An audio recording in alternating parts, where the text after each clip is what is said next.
So assalamu alaikum yan uwa, barkamu da warhaka. Zan yi mana bidiyo yanda mutum zai mai da kuɗinsa spot wallet zuwa daga PTP. Mutum zai nemi PTP a nan idan ya shiga. Already bayan mutum ya sayi wannan ɗin shi a PTP. So ga inda mutum zai taɓa, sai ya taɓa nan kan USD shiga transfer nan. Sai ka taɓa transfer again. Na taɓa transfer, ga nan ina da USDT na guda 50. So ga PTP wallet ga spot wallet. So ni kawai zan taɓa duka, kawai zan taɓa max. Kawai sai in taɓa nan transfer.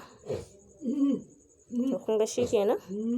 Kun ga kuɗi na yanzu ya koma ainihin spot wallet ɗina. Bari ku gani kamar haka. Spot wallet. To kun ga USDT na gata nan ta shigo guda 50. Kun ganta gata nan a nan. So shikenan, abin bai da wani wahala, sauƙi gare shi. Allah ubangiji ya sa mu dace, Allah ya ba mu sa'a.